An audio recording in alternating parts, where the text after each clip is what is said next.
हाय नमस्ते, मी सुप्रिया माने. तर मी आज माझ्या जीवनातली सच्चाई तुम्हाला मी आज सांगणार आहे.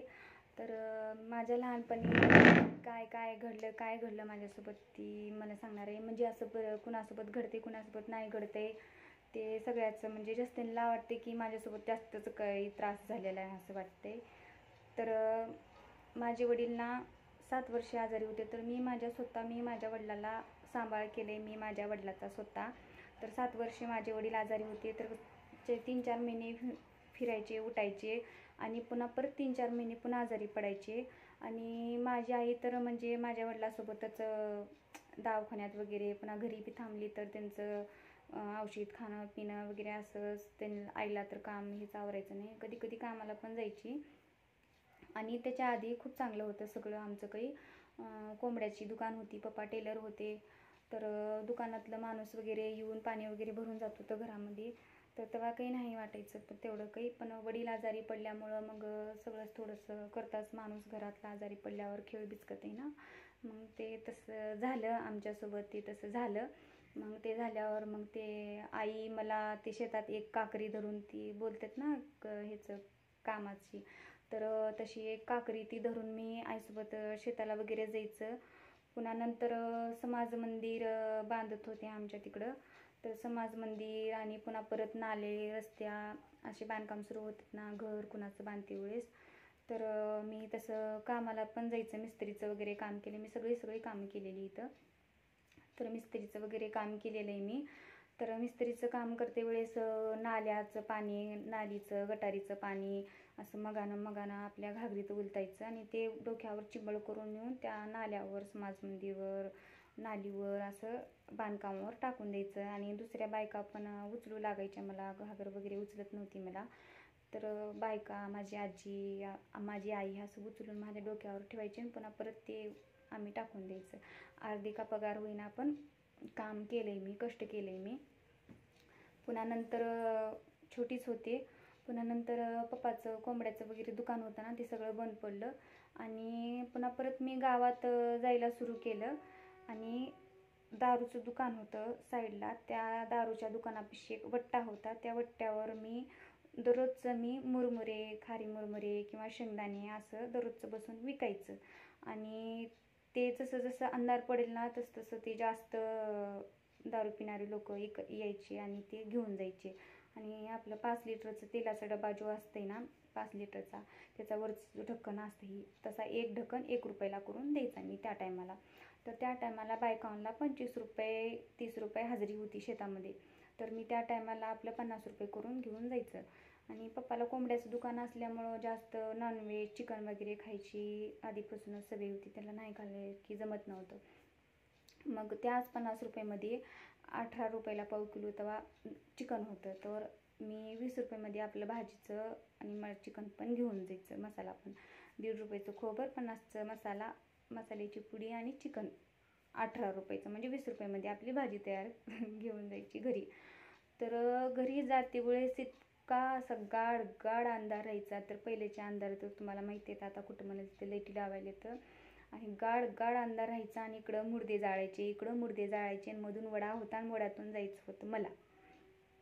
कशी जाणार एकटी मुलगी, इतकी भीती वाटायची, मन धडधड करायचं. पुन्हा परत कुणी महागारी फिरून बघायची की कुणाची लाईट दिसती का, कुणी मला तिथपर्यंत पार करेल काय, मला नेऊन सोडेल का मला तिथपर्यंत, अशी मला भीती वाटायची. मग बरेच लोक, काही चांगले होते काही वंगळे होते. कुणी म्हणायचं बस बैलगाडीवर नेऊन सोडतो तिथपर्यंत, म्हणायचे बसू का विचारल्यावर. कुणी म्हणायचे बस माझ्या सायकलवर नेऊन सोडत म्हणायचे. कुणी म्हणायचे मी नाही नेऊन सोडत, चलतोस तुझं जातोस तुझं. जसं त्याची सायकल पळेल ना मी तसं पळत जायचं, त्याची बैलगाडी जशी पळेल ना तशी पळायचं. नाही जरी कुणी भेटलं, ह्या उजेडापासून निघालं की डायरेक्ट त्याच उजेडापाशी जाऊन जायचं. आणि खूप लांब होतं उजेड पण खूप, म्हणजे मला ती असं नाही समजत, म्हणजे किलोमीटर असं ते असं मला नाही तेवढं समजत.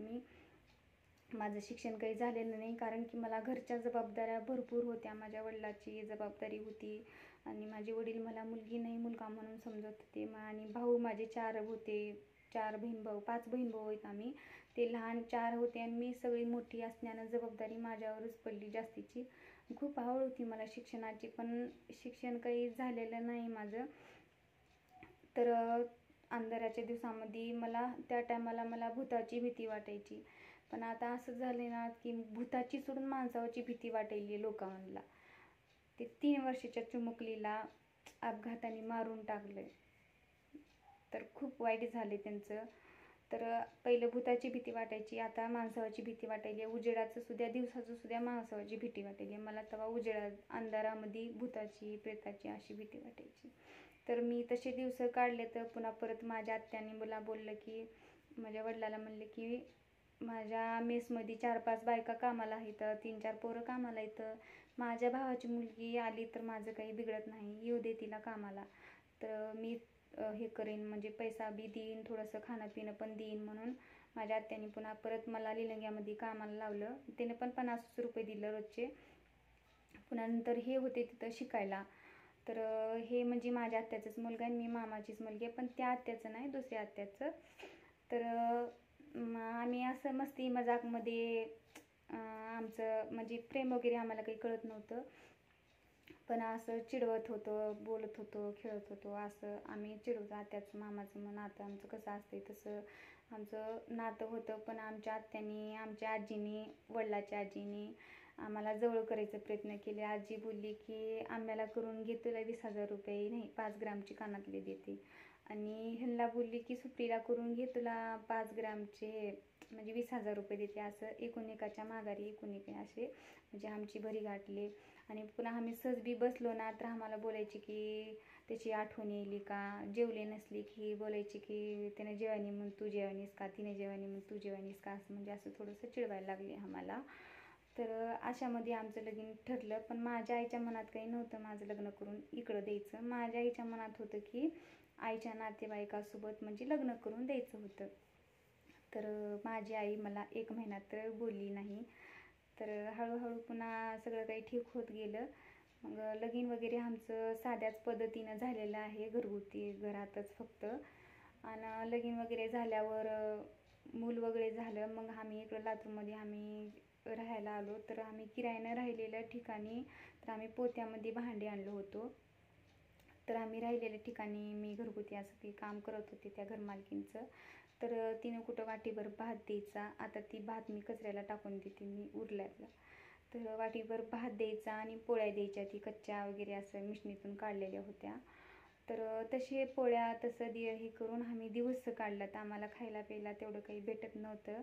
ह्यांनी असंच दवाखान्यामध्ये कुठंतरी सिक्युरिटी वॉचमॅनचं वगैरे काम करत होते, पुन्हा रक्त तपासणी असं काहीतरी करत होते ह्यांनी. तर तेवढी पगार बी काही आम्हाला 4-5 हजार बस होत नव्हती. 3 का 4 हजार रुपये पगार देत होतं. पुन्हा घर भाडं, पुन्हा घर खर्च, असं काही आम्हाला बस होत नव्हतं. तर आम्ही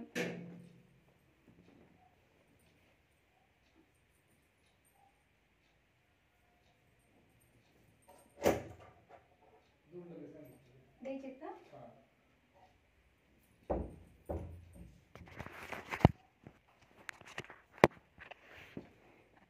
टिफिन न्यायला माणसं आले होते, त्याच्यामुळे मग टिफिन दिला आधी. तर मी इथंच आता समाप्त करते. तर आम्ही आज इथंपर्यंत येऊन पोहोचलो आहे. तर तुम्ही बी असंच कष्ट करा, पुढे जात चाल. आणि हे यूट्यूबचं मी आता नवीन म्हणजे आता वर्ष झालं तरी पण मी सुरुवात करून यूट्यूबचं. तर मी माझ्या मुलासाठी खास काढलं होतं की माझा मुलगा ॲक्टिव्ह आहे, असं काही काही कला करते, हे करते म्हणून मी असं यूट्यूबचं मी ID खोलली होती. पण त्याची काही यूज आली नाही. तर म्हणून आमच्या दोघांनी उगा असंच म्हणजे गाण्यावर उगाच सहज बी आम्हाला तेवढी काही कॉमेडी गाणं येत नव्हतं. तर आमचं दोघांचं असंच व्हिडिओ एक व्हायरल झाला, म्हणजे 4-5 हजार. माझ्या मुलाचे तर दिवसात म्हणजे 2 किती 100-150 असं बघायचे. आणि आमचे 4-5 झाल्यानंतर मग आम्ही दोघांनाच प्रयत्न केला की चला आपण पण व्हिडिओ काढू, काय फरक पडेल. तर मला अजून काही पैसे वगैरे काही भेटलेले नाही इथं. तर तुमचा आशीर्वाद, तुमचा सपोर्ट असल्या तर आम्हाला जरूर पैसे भेटतील.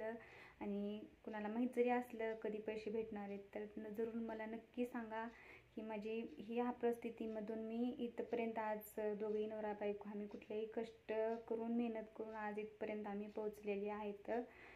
तर असंच सपोर्ट करा मला, असंच काही माझे व्हिडिओ शेअर करत जावा, सबस्क्राईब करा. धन्यवाद.